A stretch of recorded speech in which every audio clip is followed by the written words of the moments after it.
guess let's just start right at the beginning, like when you first heard Death. When was that, and what was the first song or demo or album? What was the first one that caught you? I first heard Death. It must have been, I think, sometime in 1988. I was, I guess either 12 or 13. I'm not entirely sure. And the first thing I heard was Scream Bloody Gore. And I remember seeing the cassette, as one did back then. Yeah. And I think Tower or Warehouse or wherever the heck it was. And I just remember I was like, well, this cover looks awesome. And the band has a song called Regurgitated Guts. So I have to hear this. I got to buy it. And I remember not really quite understanding it. You know what I mean? I was like, well, it's kind of like Creator, but I'm not quite sure. Like there's something different about it that I can't really put my finger on. Yeah. And then a couple months later, a friend of ours, this guy, Mark Smith, who played on my friend's hockey team, he had leprosy, the cassette, not the disease. And, and I heard that, and then it kind of clicked because the sound quality was a little bit better. Yeah. And it was a little bit more discernible. And I was like, oh, and I grabbed the Scream Bloody Gore tape and listened to it again. And I was like, okay, now I'm sort of beginning to get that there's something a little bit more extreme going on here than Persecution Mania or, Terrible Certainty or, some of the records that I was into at the time. Yeah. And then it was kind of between, those two records and Morbid Tales and Pleasure to Kill and a couple of other ones that I started kind of realizing that, my tastes were kind of going in a different direction, a heavier, a more extreme direction. And, I spent a lot of time with those, trying to learn the songs and stuff. And, by the time Spiritual Healing came out in 90, I was really, really, really excited about it. Oh, okay. Right. That's cool. So it was kind of like the first actual death metal you had heard too, like beyond just the first Death. It was the first death metal band you had heard and everything. I mean, it kind of depends. There's a lot of sort of, argument about what's the first death metal band or whatever. I mean, yeah, I would consider, Morbid Tales and Emperor's Return to be death metal albums, and I was already into that. Oh, I got you. But I mean, that's, it's really a question of semantics. Yeah. Right. Okay. But that's it definitely cool, made a humongous impression on me. Yeah. Yeah, that's cool too. And that's it took you a minute. Like you had to go back over to Leprosy and then come back to it. Like I was it was so much different for me. Like I remember hearing Scream Bloody Gore 2 and liking it, but it was the same kind of thing. I was older at the point when I heard it, but it was funny for me. Like I had to get into the later Death first, and then just now I'm like, I feel like I've declined or something, and now it's like now I love the first two so much, You've devolved. Yeah, I've devolved or something like that. But they're a cool band like that because you can kind of come in where you want to, if you want something overly technical or accessible, you can start with something else, or if you want something primitive, you can go back to the beginning. I mean, I agree. It's really, they occupy sort of an interesting place in metal in that they kind of have two or three separate fan bases, and people love the band for totally different reasons. Yeah. There's some people that love individual thought patterns and symbolic and sort of tolerate the first two. And then there's lots of people that love the first three or four, or maybe even just the first couple, and sort of despise the later stuff, Oh, yeah. So, it's an interesting band that means a lot of different things to a lot of different people. And especially with, Chuck not being here anymore, that kind of makes it more, people are more passionate about it, and it's sort of more romanticized, because the story ended in the middle, Right. So when it was changing like that, like along the way, like since you were there for the first two, and then like you said, you were all in by the time you heard Spiritual, how did you feel about like the changes at the time when they were happening, like in style? When Human came out, I guess I must have been 15, 16, because it was 91, right? Yeah. And I remember, by that time I was more into Carnage and, Carcass, Terrorizer, Unseen Terror, Sore Throat, and stuff like that. And I remember going to a party and somebody had Human, and they're like, "Hey man, do you want to hear the new Death?" And they handed me the cassette, and I was like, I didn't really like the people whose party, like my buddy taught me into going. I was like, these people are fucking lame. Yeah. I didn't really want to be there. And I remember looking at the cassette, and the logo had changed. The inverted cross wasn't really inverted, and there was no drippy blood. Yeah.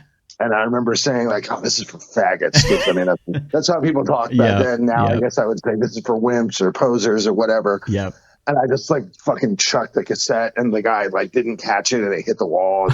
And I was like, "Fuck you, man! This is my fucking party." And I was like, "Good, I'm leaving anyway." And that's pretty good. I took it really personally, because Death was like one of my favorite kind of formative bands, and there was a lot of that going around in the 90s where, metal bands that really meant a lot to the listeners. Like, it seemed like the listeners cared more about it than the people in the bands themselves. Well, when you're like that age too, it's almost like it defines you. You know what I mean? Like whatever you're listening to. So when there's a change like that, I totally get it. Yeah. And, I came back to it a couple of years later, and I was like, holy shit, this album is great. Because I really liked the Cynic demos. I wasn't crazy about the record, but I loved the demos. Yeah. Yeah. And, I came back to it, and I was like, well, if I think of it as kind of like a half Cynic album and a half Death album, then I realized that it's like a total fucking masterpiece. And, it's funny, my buddy that I started Exhumed with, Cole Jones, he and I were talking about that record randomly like a year ago. And he's like, it's so funny listening to it because we were so angry about it. But as you listen to it, it's just death metal. Like, it's clearly just like a really good death metal album with a lot of double bass. Right. But it was just, at the time, it was a very contentious record for me. yeah, I bet, man. I could see that. I mean, it's just when it's that drastic of a change, because I feel like you could, with spiritual, at least it's still more in that realm, but just felt like a total jumping off once you did get to Human, with the playing and with just there's so many different things. I mean, the themes, the lyrics, like everything was just so different. So, I mean, it would have to be a shock. And there was also kind of like a lot of, dirty laundry that had been aired, between Spiritual Healing and Human, and, between the European tour that sort of happened, but Chuck wasn't there, and, Chuck slagging off his bandmates. And, I also really didn't like the idea that essentially Death, it's just Chuck and whoever. Mm-hmm. It's not, that's a point where it kind of ceased to be a band in the traditional sense. It wasn't like four guys against the world. It was just Chuck, and then he would just hire people, and it was going to be different people all the time. And now that's super commonplace, and that seems, just like a thing. Yeah. It is one of many approaches to like making music, but coming from the 80s into the 90s, that was really, really fucking unheard of. And, that was also something that I guess didn't sit well with me as a fan at first. And then I guess over the years playing in bands and experiencing different lineup changes and people coming and going, and, I've come to empathize with Chuck's position a little bit more, yeah. And it ended up, working out for him. So, but it was a lot to kind of take all at once, so and then some of the later albums I didn't really even hear until, much, much later, I wasn't really terribly familiar with them, but, I've come to really, really like Symbolic. I think that album's a fucking, it's a masterpiece. Yeah. Like it's an amazing record. Yeah. It's got so many memorable songs. That's the cool thing about that one to me. It's like, it's very memorable. It's technical and all that, but so many catchy parts, that you can just remember in your head. And yeah. I mean, I think that Symbolic really, to me, the thing that's so strong about it is that it's not really like insisting about it, how great it is with all this flashy playing and stuff. It's full of like really, adept musicality and good musicianship, but that's not what it's about. Mm-hmm. It's about good songs. Whereas individual, I feel like, Gene is kind of playing to like outdo Sean, and Chuck is kind of making sure that everybody knows he's good at guitar. Yeah. Symbolic is just more about having really, really good songs. Yeah, that's a really good point. Did you like The Sound of Perseverance or like Control Denied? Did you ever get into those ones? I like Control Denied. I'm not wild about The Sound of Perseverance because I think it would be much better as a Control Denied record. Right. Which is the way it was intended to be. Yeah. Yeah. People have asked us in Gruesome, like, oh, you guys ever gonna like do like a Sound of Perseverance thing? And I'm like, probably not, because I don't know that I consider that a death album in the strictest sense of the word. Yeah. You Yeah. know? It was kind of like a contractual obligation in order to get Control Denied on Nuclear Blast, Yeah. And it does have some songs that I think are quite good. And it's, certainly has some of Chuck's personal best guitar playing, but it doesn't, it's not really what gets me up in the morning. Right. I get it. What? Yeah, I remember we were talking in the past one time about I think we were talking about one of your Gruesome albums that had come out, and you were talking about like kind of studying the lyrics to like inform what you did on Gruesome, which I thought was really cool and like dedicated, and so just as like a summary to that, like what were some of like the big, themes and changes like from Scream, on like the way he was kind of changing what he was talking about? Well, Scream Bloody Gore is clearly mostly about horror movies, Evil Dead being about Evil Dead. Yeah. Return to the Gods being about, City of the Living Dead or Gates to Hell, whatever you want to call it. Yeah. Torn to Pieces being about Cannibal Ferox or Cannibal Holocaust. And really just sort of sticking to these like late 70s, early 80s extreme gore kind of movies, which are, all some of my favorites in the genre. Yeah. And then Leprosy, you see an attempt to sort of take that same gory death metal sensibility, but sing about real life stuff. Like Born Dead is kind of about like famine. Left to Die, as best as I can tell, is about either, I think it's about joining the army, right? Because it's like, you put your life into their hands and die for someone else, but now you're in the real world where pain and death are felt. And then, of course, you end up getting your legs blown off. All hope is lost. Human life is what it costs, blah, blah, blah. But it still has, kind of influences from those horror movie tropes, like Primitive Ways about the cannibals and stuff like that. And then Spiritual Healing is more like a current events kind of record. Like Living Monstrosity is a song about crack babies that are born deformed. Altering the Future is about abortion. Spiritual Healing is about televangelism. Low Life is just about how Chuck doesn't like Rick Ross. So it's very much, kind of like the 6 o'clock news of 1990. Yeah.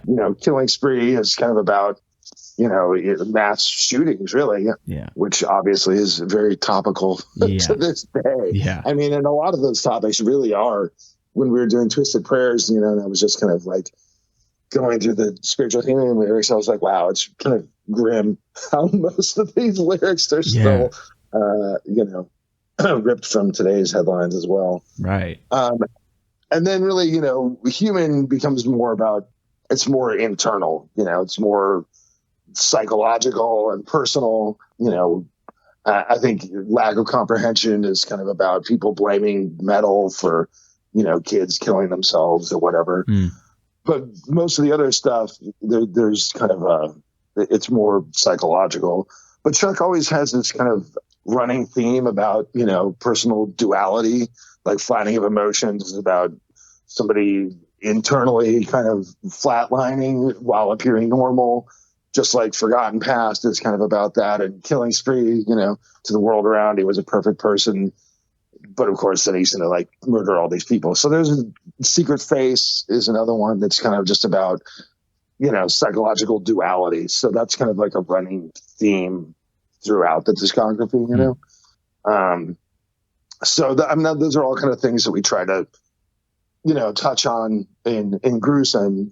We did plenty of songs about horror movies, and even on the first album, like Psychic Twin is about somebody who has two personalities, and one personality is like a murderer and the other has no idea kind of what's going on, kind of thing. Yeah. So there's a lot of tropes and a lot of things that you can kind of you can see a through line, musically and lyrically, really, from at least lyrically from Leprosy all the way through to the end.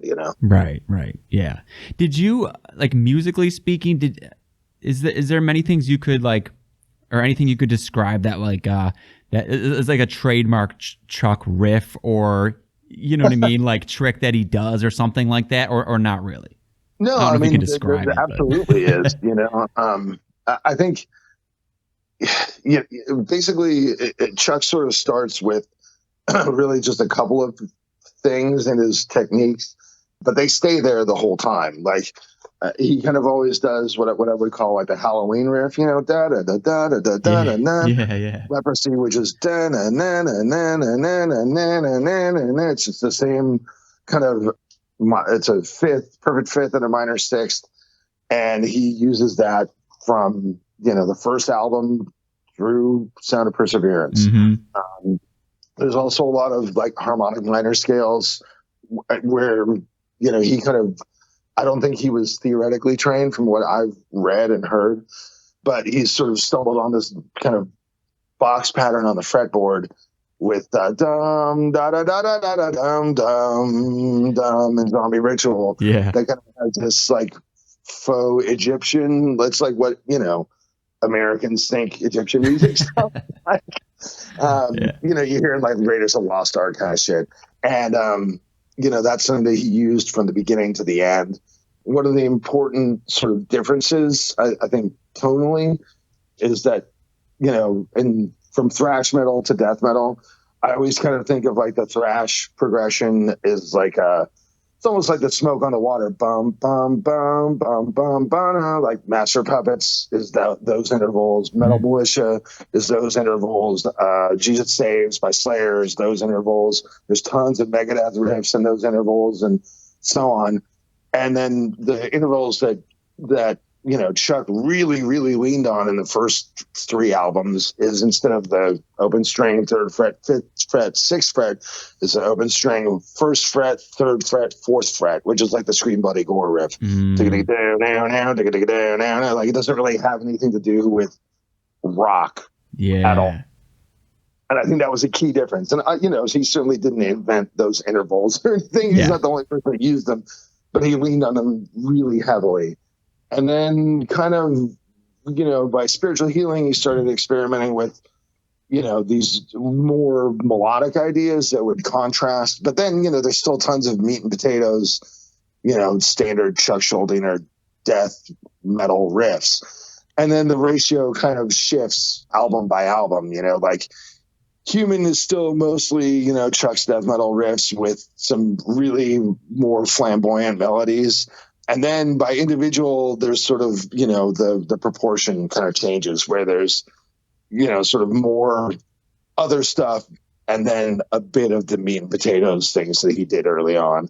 And, it kind of stays that way towards the end. But, you can absolutely, I mean, one of the great things about being a band trying to write in the vein of Death is that the overwhelming majority of the music is written by one person. And one person is going to repeat themselves. Yeah. That's just called having a style. So it's easier maybe to zero in on some of the stuff that Death does consistently than with other bands, because it's just one guy fucking writing 90% of everything, Yeah. That being said, who do you think like maybe was the most important member to play with Death, or like that had the most impact, or your favorite, whatever, you know what I mean? I mean, in terms of the band's musical development, I think you could certainly point to James Murphy coming in around Spiritual Healing, because, up until that time, with all the different lineups and all the demos and all the people that played, in the band, which was already quite a list, Chuck had always consistently, clearly been the best musician in the band, until James Murphy comes along. And personally, I mean, James is one of my favorite guitar players, period.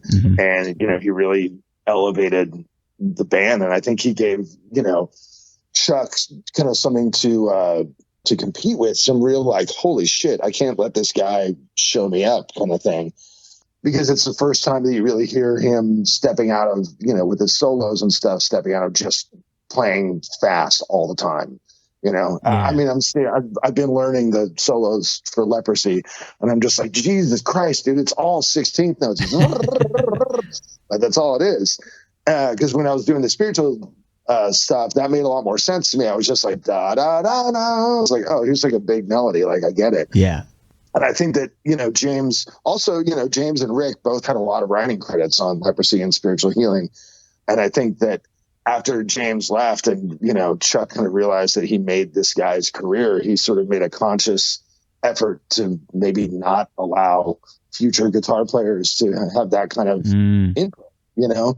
Because, I mean, Paul Masvidal is fucking incredible. Like, I mean, he's just like a mind-blowingly good guitar player. And I think he gets like, what, 3 solos or 2 solos on Human?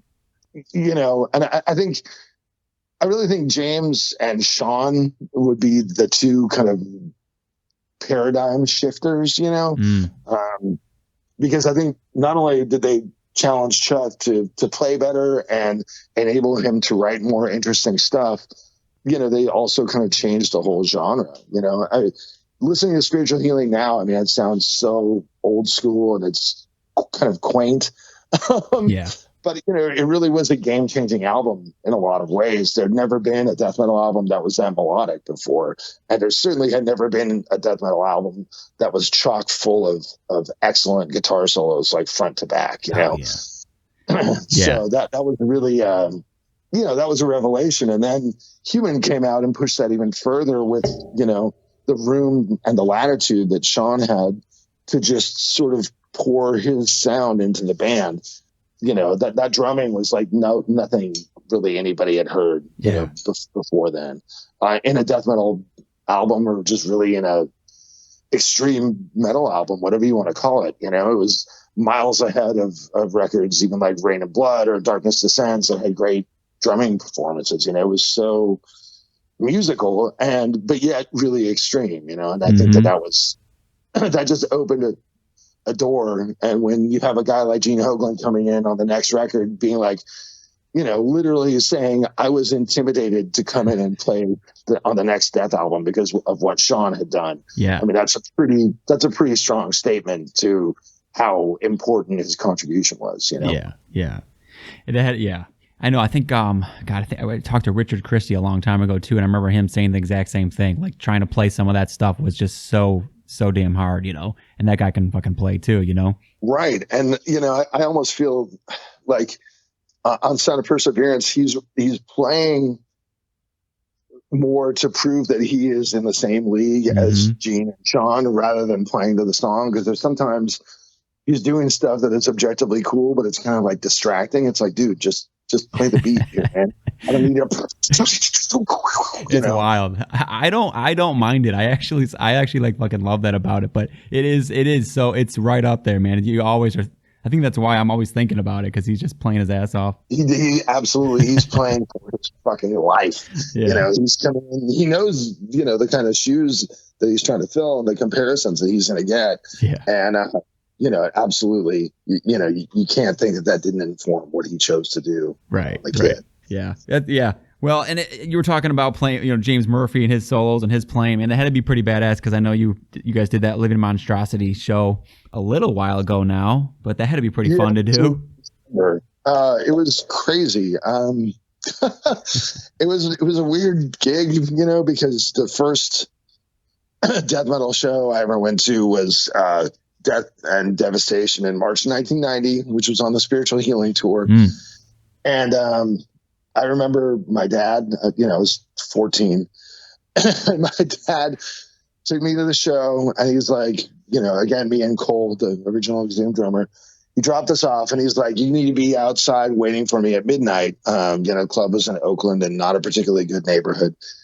And my dad went to go hang out with his buddy or whatever until it was done. He's like, and if you're not out here at fucking 12 o'clock, I'm going to leave your fucking ass here. Like, that was just the kind of dad that my dad was. And so the show ran really late. And it was like, you know, I got my little fucking digital watch I'm looking at. It's like, you know, 11:50, and I think Death finally starts. And, you know, I think we watched the first 2 songs, and I was like, dude, it's 12:10. Like, my dad's going to fucking murder us. But, you know, we got to go, you know, like, fuck. So we left. And I just remember being so sad that I couldn't see the whole show. And then when they came back in October with Pestilence and Carcass, I remember that gig really clearly because it was right before my 15th birthday.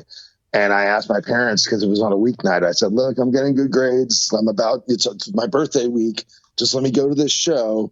I promise I'll go to school the next day. Like, I was still 14. It wasn't like I was like partying or anything.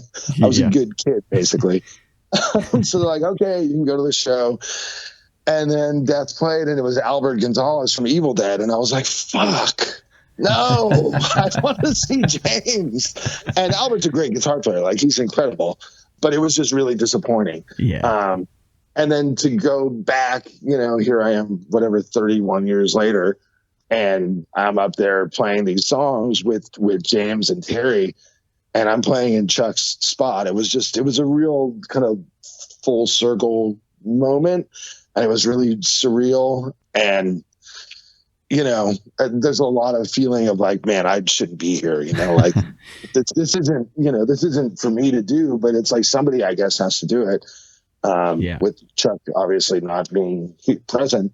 So I was like, I guess, if anybody has to do it, I mean, I'm glad it's me, and I feel fortunate that, James and Terry, asked for me to do it and trusted me to do it. And hell yeah. Yeah, it is kind of, it's cliche to say, but it really is kind of humbling, It's like, wow. Okay.